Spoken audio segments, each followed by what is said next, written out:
$5,000.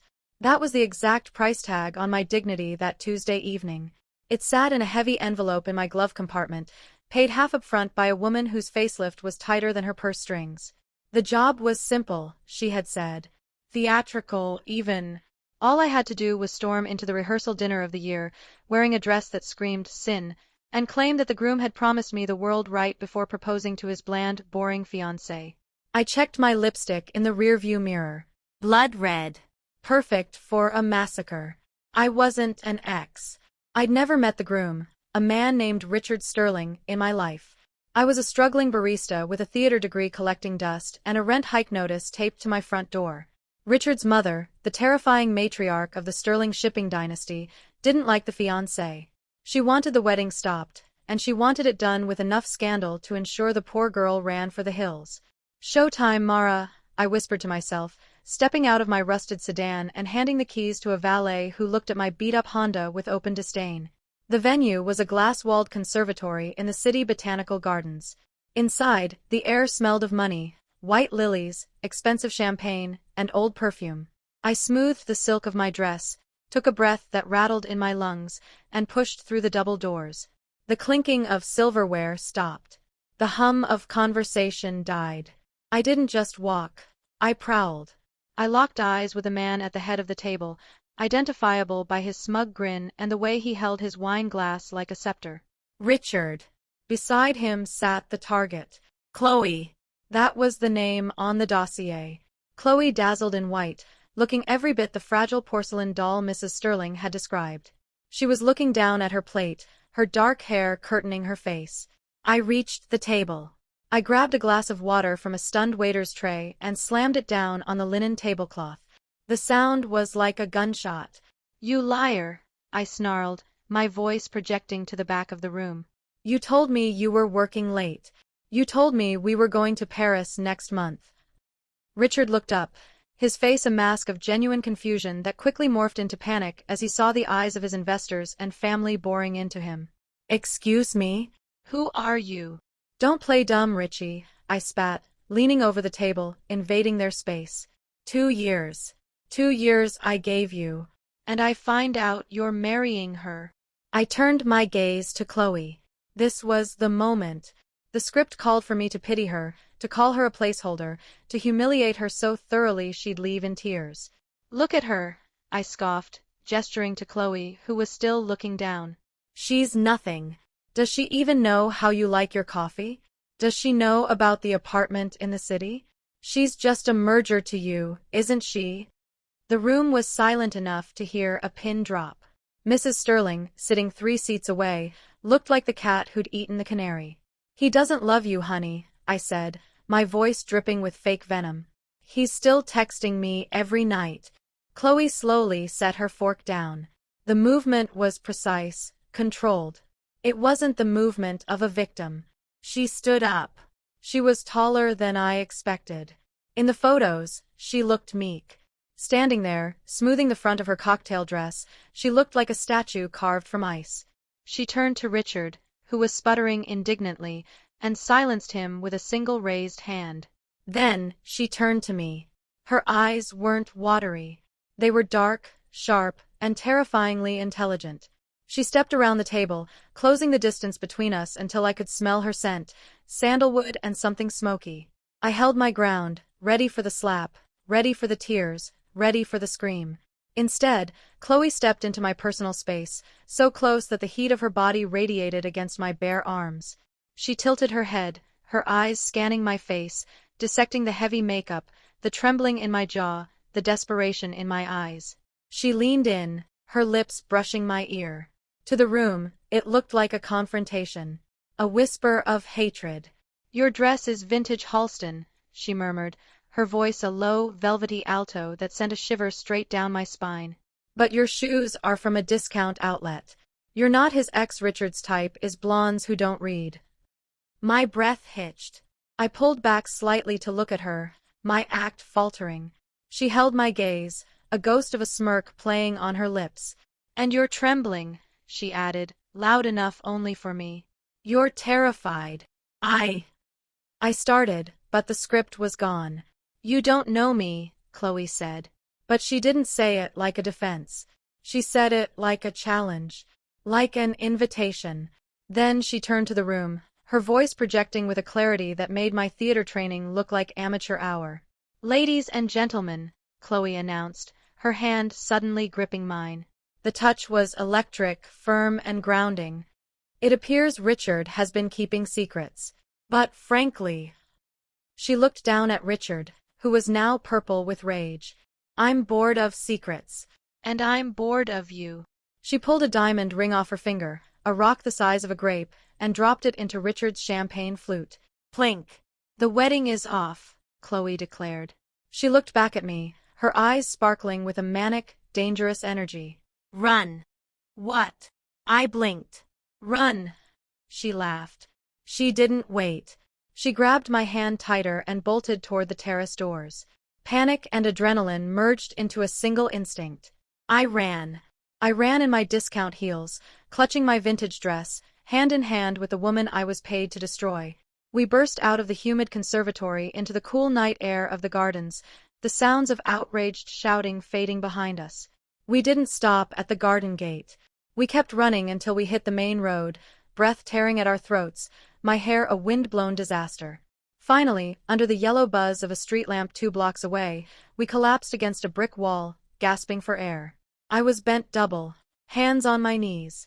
What just happened? Chloe was laughing. It wasn't a polite society titter, it was a deep, belly laugh of pure release. She leaned her head back against the brick, looking up at the smoggy stars. "Oh God! Did you see his face? Did you see his mother's face?" "His mother hired me," I blurted out. The laughter stopped abruptly. Chloe looked at me, her eyebrows raised. "Catherine hired you?" $5,000, I admitted, sliding down the wall to sit on the pavement. "I didn't care about the dress anymore. She wanted me to humiliate you so you'd leave." Chloe stared at me for a long second, and then she slid down to sit next to me, her expensive white dress pooling on the dirty concrete. "That old bat," she said fondly. "She actually did me a favor. I've been trying to find a way out of this engagement for 3 months. My father is persuasive. I needed a nuclear option." She turned her head, looking at me properly. The adrenaline was fading, leaving a strange, vibrating tension in the air between us. "I'm Mara," I said. "I know," she said. I frowned. "How?" "I saw you in the Seagull at the Rep Theater downtown last year," Chloe said casually. "You were brilliant as Nina. I knew I recognized the eyes. That's why I said you didn't know me. Because I felt like I knew you." I stared at her, stunned. The wealthy, icy socialite went to community theater? "You recognized me? You have a very expressive face, Mara. Even under all that contour." She reached out, her thumb grazing my cheekbone, wiping away a smear of lipstick. The touch was intimate, far more intimate than the fake confrontation back at the dinner. My heart, which had just begun to slow down, hammered against my ribs again. "I just cost you a fortune. A marriage. A dynasty." "You saved me from a life of talking about golf and tax evasion," she corrected. She looked at her bare ring finger and wiggled it. "I feel lighter." A comfortable silence settled over us, the city traffic humming in the distance. We were 2 fugitives in formal wear, sitting on a sidewalk. "So," Chloe said, turning her body slightly toward mine, "you have $5,000. "I do. Assuming the check clears." "And I have," she checked her clutch, "a credit card with no limit and a sudden desperate need for a cheeseburger and a very cheap beer." I couldn't help it.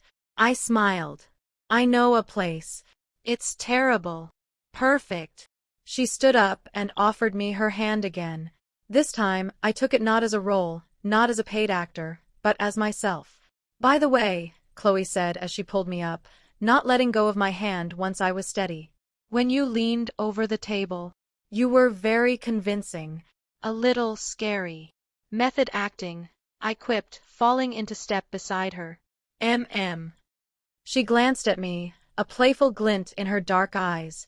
"You said Richard wasn't your type. Is that true?" "Definitely," I said. "So what is your type?" We reached the corner. The "Don't Walk" sign was flashing red. I looked at her. The mess of dark hair, the intelligence in her face, the way she had flipped a disaster into a liberation. "I'm still figuring it out," I said softly. "But I think I like women who don't stick to the script." Chloe squeezed my hand. "Good," she whispered, pulling me off the curb as the light turned green. "Because I'm just making this up as I go along." We walked into the night, away from the shattered engagement and the angry family, toward cheap beer and whatever came next. The contract was broken, but I had a feeling the real story was just starting. 2 hours later. The diner was bathed in neon pink light. The table was sticky. The fries were greasy. It was heaven. Chloe had ditched the heels and was sitting cross-legged in the booth, destroying a double bacon cheeseburger with a ferocity that was both terrifying and incredibly attractive. "So let me get this straight," I said, swirling my milkshake with a straw. "You hate shipping?" "Loathe it," she said, swallowing. "I wanted to be an architect. But when you're a sterling-adjacent heiress, you don't build houses, you just live in them." "You could still do it," I said. "You're free now." She paused, wiping her mouth with a paper napkin. The bravado she'd worn like armor at the party had softened. She looked younger now. Vulnerable. "I am," she said, testing the word. "I'm free." She looked at me across the table. "And I owe it to you. You were the catalyst. I was the hired gun. You were the spark." She rested her chin on her hand. "You know, when you came storming up, for a second, I was actually jealous." I choked on my milkshake. "Jealous? Of the fake ex?" "No," she shook her head, her eyes locking onto mine. "Jealous that someone felt that much passion, even if it was fake. Richard and we were cold. Strategic. Seeing you fire and brimstone, it reminded me that I'm not dead yet." She reached across the sticky table. Her fingers brushed against my wrist, tracing the line of my pulse. "I'm definitely not dead yet," she murmured. The air in the booth grew thick. The smell of grease and coffee faded, replaced by the scent of her, that sandalwood and smoke. "So," I managed to say, my voice sounding breathless to my own ears. "What happens now? You go home? Pack a bag." "I can't go home," she said. "My father will be there. Richard will be calling. I need somewhere to lay low. Just for a night." She looked at me through her lashes. It was a question, but she didn't ask it. I thought about my apartment, the peeling paint, the stack of unread scripts, the single bed that was barely big enough for one, let alone two. "I have a futon," I lied. I didn't have a futon. I had a couch that I'm pretty sure had fleas, and a bed. "A futon sounds luxurious," Chloe smiled. "And I have cheap wine. Even better." She signaled the waitress for the check. As she pulled out that limitless black credit card, she paused. "Mara." "Yeah. Thank you." "For ruining your life?" "For starting it." She paid the bill. We walked out into the cool 2 a.m. air. The city was quiet now, the drama of the Sterling wedding a million miles away. As we walked toward my car, Chloe shivered in the cold. Without thinking, I took off my thrifted denim jacket, which I'd had in the back seat, and draped it over her shoulders. It clashed horribly with the couture dress. She pulled it tight around herself, burying her nose in the collar. "Smells like you," she said. "Is that okay?" She looked at me, stopped walking, and stepped close. The space between us vanished. "It's better than okay," she whispered. She leaned in. I stopped breathing. Her lips brushed mine. Tentative at first, a question. I answered it, pressing closer, my hands finding the waist of her silk dress. The kiss deepened, tasting of salt and milkshake and second chances. It wasn't a performance. There was no audience. When we pulled apart, she was breathless, her eyes wide and dark. "You don't know me," she whispered again, echoing the line from the party. I smiled, brushing a strand of hair behind her ear. "I have all night to learn." Chloe grinned, grabbed my hand, and pulled me toward the car. "Drive, Mara. Let's go home."